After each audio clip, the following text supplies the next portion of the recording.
Good morning, dear students. Now we start the 11th stanza of our poem Rabbi Ben Ezra. In the previous video, पिछले video में हमने पढ़ा था कि किस प्रकार से उसने गॉड के प्रति अपना पूरा विश्वास दिखाया। आई ट्रस्ट उसने कहा था कि I trust what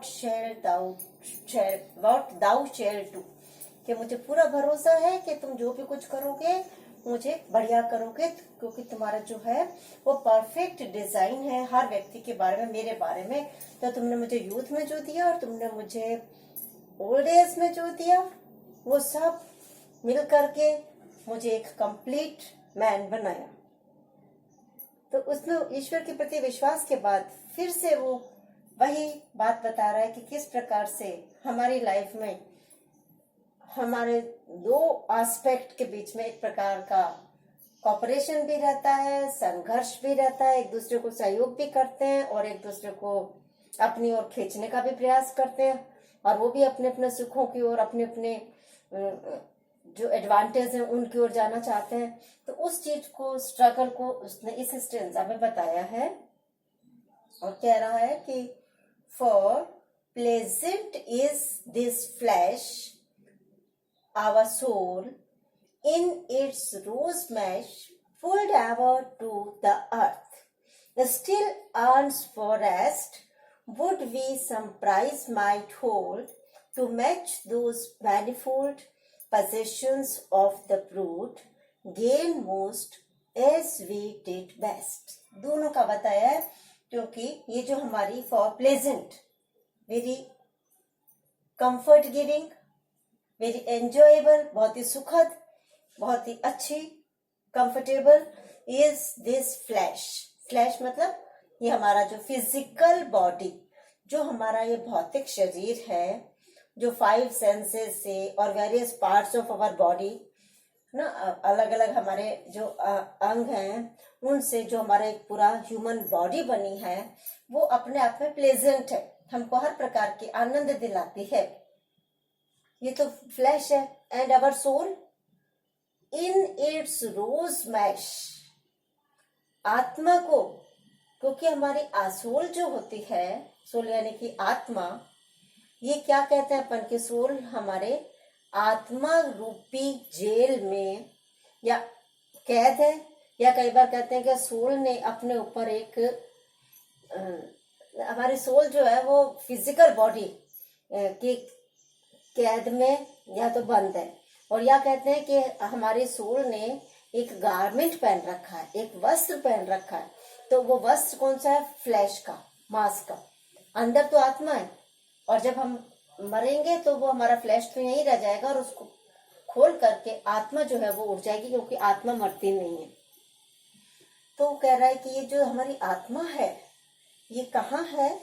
in its rose mash, ये अपने रोजी, अट्रैक्टिव, रोज की तरह से आकर्षक, और मैश होता है नेट, अपने जाल में। रोज मैश क्या है? ये फ्लैश। लेकिन इसके अंदर, इस रोजी नेट के अंदर क्या है? हमारी सोल है। तो our soul in its rose mesh, मतलब कि रोज के नेट में, गुलाब के जाल में, पुल्ड एवर, पुल्ड इसको खींच लिया जाता है टू द अर्थ, क्योंकि flesh comes to the earth. हमारी बॉडी जो है ये चूंकि पृथ्वी पर आ गई है ऊपर से, उसके साथ साथ एक हमारी सोल भी आई है। तो वैसे तो सोल का एरिया क्या है? हेवन। ये ऊपर जाना चाहती है, आकाश में जाना चाहती है, मोक्ष लेना चाहती है, ईश्वर के पास रहना चाहती है। लेकिन चूंकि बॉडी नीचे आई है और उसको जीवित रखने के लिए उसको हमारा जो हार्ट है, सोल है, वो भी अंदर आया है उसमें। तो ये जो हमारा सोल है, ये रोज नेट में, रोज मैश में नीचे खींच लिया जाता है, pulled ever to the earth, पृथ्वी पर। हालांकि ये इस मैश में, इस बॉडी के बंधन में जेल में पृथ्वी तक तो खींच लाई गई है, लेकिन स्टिल अर्न्स फॉर रेस्ट। लेकिन फिर भी, स्टिल मतलब ऑलवेज, ये हमेशा। अर्न्स का मतलब देखो, EARN, अर्न्स का मतलब तो होता है कमाना, और YEARN एस मतलब कि लॉन्ग्स फॉर, और लॉन्ग्स फॉर मतलब प्रबल उत्कंठा होना, ग्रेटेस्ट डिजायर होना, इसकी प्रबल लालसा रहती है, उत्कंठा रहती है फॉर रेस्ट, कि ये इन फिजिकल एक्टिविटीज में और फिजिकल परसूट्स में ये जो भी हम ट्रांजैक्शंस और बिजनेस और पैसा कमाना और सुंदरता और ये सारी विभिन्न जो गतिविधियां हैं उनमें इसको दिलचस्पी नहीं होती, इसलिए ये उन सब से क्या करना चाहती है, रेस्ट करना चाहती है, क्योंकि इसका तो जो एरिया है वो स्पिरिचुअलिज्म है। इसलिए दोनों के अलग अलग फील्ड्स हैं, लेकिन दोनों साथ जुड़े हुए हैं, क्योंकि बॉडी बाहर से है और उसके ये रोजी मैश के अंदर क्या है, जेल में हमारी सोल है। सोल इच्छा करती है कि मुझे रेस्ट मिल जाए और मैं ईश्वर के बारे में सोचूं, मैं ध्यान लगाऊं, मैं मेडिटेट करूं गॉड के बारे में, लेकिन बॉडी क्या करती है, अपने इस मटेरियलिस्टिक परसूट्स में उलझी हुई रहती है, तो अपने साथ साथ सोल को भी लगाना चाहती है। इसलिए वो कह रहा है कवि कि ये रावी कि would we some prize might hold, तो यदि हम कोई प्राइज रख सकते, कुछ मतलब कि कुछ valuable thing might be kept for our soul, prize might hold to match, जिससे कि काउंटर बैलेंस हो जाता दोज मैनीफोल्ड, मैनीफोल्ड मतलब वेरिड, कई गुना, कई विविध तरीके के, वेरिड डिफरेंट टाइप, अलग अलग भांति भांति के जो पोजेशंस हैं, जो आर्टिकल्स हैं, which ever physical body possess, मतलब हम इतनी सारी चीजें पजेस करते जाते हैं, पजेस मतलब लेते जाते हैं, उसका स्वामित्व मतलब ये भी मेरी है, ये भी मेरी है, ये पलंग मेरा, ये फ्रिज मेरा, ये मकान मेरा, ये कार मेरी। तो हमारी फिजिकल बॉडी इतने ज्यादा फिजिकल रिक्वायरमेंट बढ़ते जाते हैं इसके कि ये खूब सारे पोजेशंस को कलेक्ट करते जाते हैं, और उसलिए उसको क्या कहा है, possessions of the brute, brute मतलब होता है एनिमल।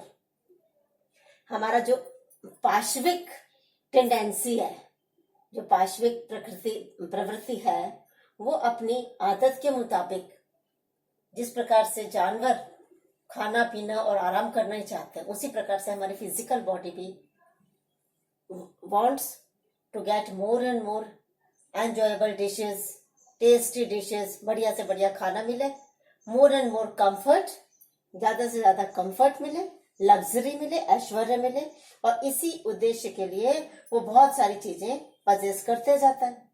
लेकिन सोल को भी तो कुछ रिवॉर्ड होना चाहिए, कि सोल के लिए भी कोई हमने मेडिटेट किया, हम गॉड के बारे में ध्यान करा, उस फील्ड में भी हमने कुछ अच्छा, तो कह रहा कि अगर हम कुछ अच्छा प्राइज अपनी सोल के लिए भी रख सकते जो इनके बराबर हो जाता, पोजीशंस ऑफ द ब्रूट के को मैच करने जैसा, उसके बराबरी का या काउंटर बैलेंस करने का, तब हम कहते हैं कि गेन मोस्ट, कि हमने सबसे ज्यादा हासिल किया। गेन मतलब कि ऑब्टेन, प्राप्त करना, गेट, कि हमने सबसे ज्यादा प्राप्त किया है, एज वी डिड बेस्ट, जैसा कि हमने बेस्ट चीज की थी। बेस्ट हमने यूथ में किया था, जब हमने फ्लैश के लिए, हमने फिजिकल बॉडी के लिए more and more achievements were secured by us, हमारे द्वारा बहुत ही सारी उपलब्धियां हासिल की गई थी।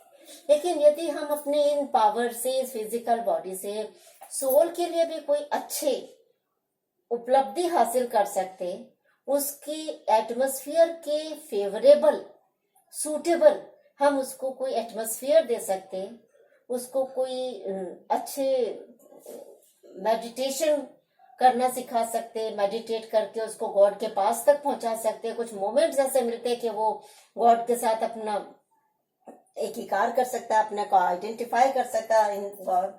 तब वो कह रहा है कि हमारा जो ये पृथ्वी पर आना, हमारा जो ये सोल फ्लैश को एडॉप्ट करना और उसके अंदर हमारे सोल को ग्रहण करना, ये जो पृथ्वी पर हमारा जो जन्म था, ये जो हमारा बर्थ था on this earth, it might be blessed one, successful one, if we might hold some prize for our soul also. इन दोनों के अलग अलग क्षेत्र हैं, लेकिन हम फिजिकल बॉडी के लिए अगर बहुत कुछ करते हैं तो हमें अपने आत्मा के लिए भी कुछ ना कुछ करना चाहिए, तभी हम कहेंगे कि हमारा जो जीवन है वो सार्थक हुआ, या हमने इसमें सर्वाधिक लाभ प्राप्त किया, या हमने इसको सबसे ज्यादा इसका लाभ उठाया। Next we will start our 12th stance.